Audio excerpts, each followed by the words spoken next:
سورۃ المرسلات یہ مکی صورت ہے، 50 آیتیں ہیں، اس میں 2 رکوع ہیں۔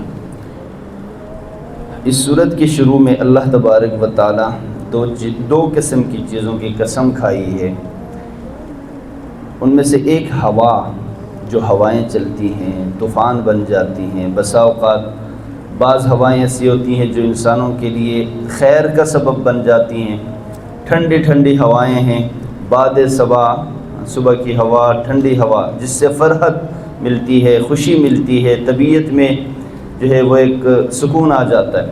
اور بعض ہوائیں ظاہر ایسی ہوتی ہیں جو انسانوں کے لیے وہ نقصان دہ ہیں، وہ تیز آندھی بن جاتی ہیں، جس سے جو ہے فصلوں کو جو ہے نقصان پہنچتا ہے، گھروں کو نقصان پہنچتا ہے۔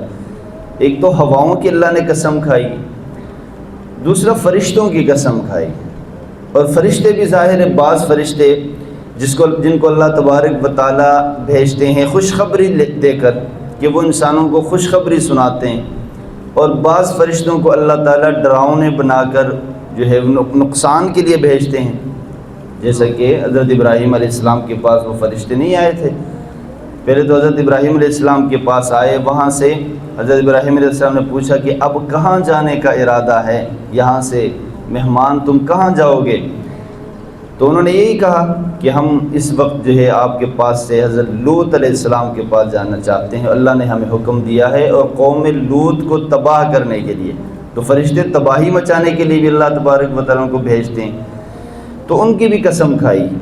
اللہ فرماتے ہیں والمرسلات عرفا، قسم ہے ان ہواؤں کی جو ایک کے بعد ایک بھیجی جاتی ہے، یعنی پے در پہ ایک کے بعد ایک ہوا بھیجتے ہیں، اور بھیجنے والا کون؟ اللہ۔ تو اللہ تبارک و تعالیٰ ہواؤں کی قسم کھاتا۔ فالعاصفات عصفا، پھر جو آندھی بن کر زور سے چلتی ہیں ان کی قسم۔ والناشرات نشرا، اور جو بادلوں کو خوب اچھی طرح پھیلا دیتی ہیں، یہ ہوائیں ہی بادلوں کو پھیلا دیتی ہیں، لے کر کسی ایک مقام پر پھر بارش برسا دیتی ہیں، یہ ہواؤں کا کام ہوتا ہے۔ فالفارقات فرقا، اور پھر ان فرشتوں کی قسم جو حق اور باطل کو الگ الگ کر دیتے ہیں، یعنی حق اور باطل کو الگ کرنے کا مطلب یہ ہے کہ حق بھی لے کر آتے ہیں اور باطل کے حوالے سے، یعنی جو ڈراؤنے بن کر آتے ہیں۔ عذرا او نذرا، پھر نصیحت کی بات نازل کر دیتے ہیں۔ انما توعدون لواقع، ہواؤں کی قسم اور پھر فرشتوں کی قسم کھانے کے بعد اللہ فرماتے ہیں انما توعدون لواقع۔ یہ جو قسمیں کھائی جا رہی ہیں قرآن کے اندر جتنی بھی ہیں، وہ کسی آگے اس کے بعد جو بات ارشاد فرماتے ہیں، جو آگے جو بات نازل ہوتی ہے، اس بات کو پختہ کرنے کے لیے قسم کھائی جاتی ہے۔ اب آگے بات کیا ہو رہی ہے، کس چیز کے بارے میں بات ہو رہی ہے؟ وہ قیامت کے بارے میں، کہ اتنی چیزوں کی قسم کھانے کے بعد اللہ فرماتے ہیں کہ اس میں شک میں نہ پڑ جانا، قیامت کے معاملے میں کہیں شک میں نہ پڑ جانا۔ انما توعدون لواقع، وہ واقعہ ضرور ہو کر رہے گا جو تم سے وعدہ کیا جا رہا ہے، یعنی قیامت کا وعدہ ہم سے کیا جا رہا ہے وہ ضرور واقع ہو کر رہے گا۔ فَإِذَا النُّجُومُ طُمِسَتْ، اس سے پہلے یہ واقعے ضرور پیش آئیں گے۔ اللہ فرماتے ہیں کہ جب ستارے بجھا دیے جائیں گے، وَإِذَا السَّمَاءُ فُرِجَتْ، اور جب آسمان کو چیر دیا جائے گا، وَإِذَا الْجِبَالُ نُصِفَتْ، اور جب پہاڑ ریزہ ریزہ ہو کر گر جائیں گے۔ ہمارے سامنے بڑے بڑے اونچے اونچے پہاڑ ہیں، یہ ریزہ ریزہ ہوں گے۔ اب یہ ہے کہ ہمارا ایمان اور یقین ہونا چاہیے کہ اتنے بڑے پہاڑ ایک دن ریزہ ریزہ ہو جائیں گے اور ہو جانے والے ہیں۔ وَإِذَا الرُّسُلُ أُقِّتَتْ، اور جب پیغمبروں کو جمع کیا جائے گا، تمام پیغمبر جمع ہوں گے، اور یہ بھی ہمارا ایمان و یقین ہونا چاہیے کہ اللہ تبارک و تعالیٰ تمام پیغمبروں کو، انبیاء کرام کو ایک جگہ جمع فرمائیں گے، اور ہر نبی اپنی امت کے حوالے سے گواہ ہوں گے۔ اس کا مطلب یہ بھی ہوا کہ نبی آخر الزمان محمد الرسول اللہ صلی اللہ علیہ وسلم امت محمد کے حوالے سے گواہ بن کر تشریف لائیں گے، گواہی دے دیں گے۔ لِأَيِّ يَوْمٍ أُجِّلَتْ، اس معاملے کو کس دن کے لیے ملتوی کیا گیا ہے؟ لِيَوْمِ الْفَصْلِ، تو جواب یہ ہے کہ فیصلے کے دن کے لیے، وہ فیصلے کا دن ہوگا۔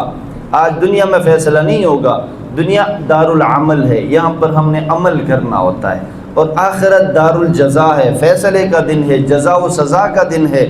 वमा अदराक मा यौमुल फ़स्ल, तुम्हें क्या मालूम कि फ़ैसले का दिन क्या है, फ़ैसले का दिन क्या है, यानी वो क़यामत है। वैलुन यौमइज़िन लिलमुकज़्ज़िबीन, और अल्लाह फरमाते हैं कि बड़ी ख़राबी होगी उस दिन, बड़ी तबाही होगी उस दिन उन लोगों के लिए, लिलमुकज़्ज़िबीन, जो हक़ को झुठलाते हैं, जो हक़ की बात को झुठलाते हैं। अलम नुहलिकिल अव्वलीन, अल्लाह फरमाते हैं क्या हमने पहले लोगों को हलाक नहीं किया।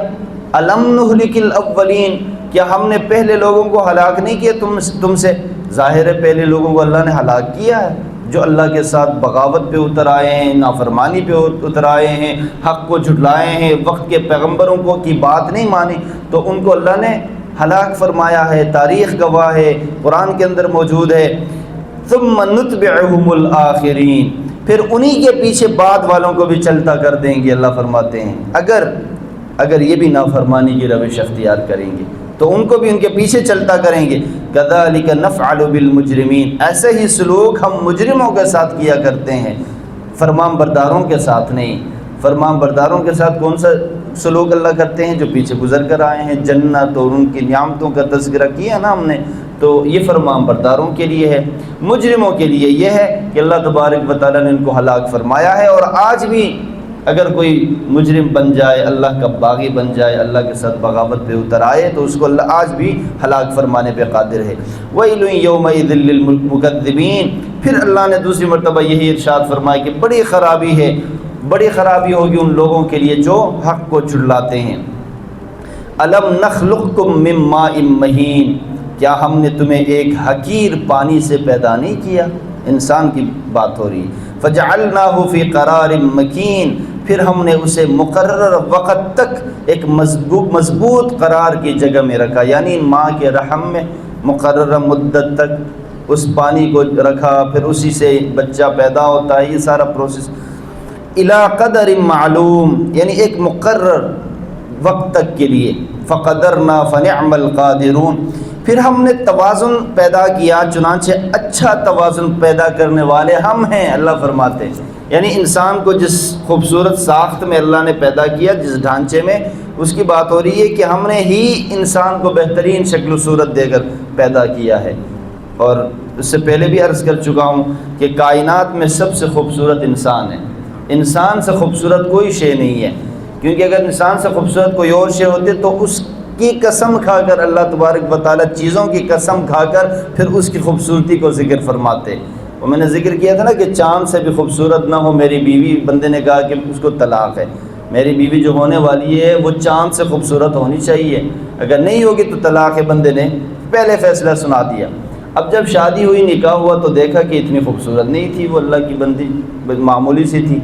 तो उस वक्त के उलमा ने कहा कि तलाक़ हो गई, क्योंकि चाँद से खूबसूरत नहीं है, तलाक़ हो गई। और बात पहुँची इमाम आज़म अबू हनीफ़ा रहीमुल्लाह के पास। इमाम साहब ने फरमाया कि नहीं हुई तलाक़। क्यों नहीं हुई? दलील क्या दी? दलील ये दी कि कुरान के अंदर जो सूरत मौजूद है ना, कि जिसमें अल्लाह तबारक व तआला कसम खाकर फरमाते हैं कि हमने इंसान को बेहतरीन साख में पैदा फरमाया है, बेहतरीन सांचे में डालकर पैदा फरमाया है। अल्लाह ने जो है किसकी कसम खाई है?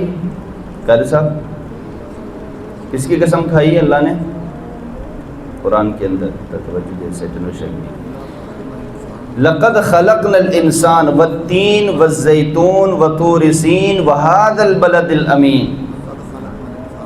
अल्लाह तबारक व तआला फरमाते हैं कि ज़ैतून की कसम, इंजीर की कसम और इस शहर मक्का की कसम, हमने इंसान को बेहतरीन साख्त में, बेहतरीन सांचे में पैदा फरमाया है। तो इमाम साहब ने फरमाया कि तलाक़ नहीं हुई है, इसलिए कि इतनी चीज़ों की कसम खाकर अल्लाह ताला फरमाते हैं कि हमने इंसान को बेहतरीन सांचे में डालकर पैदा फरमाया है।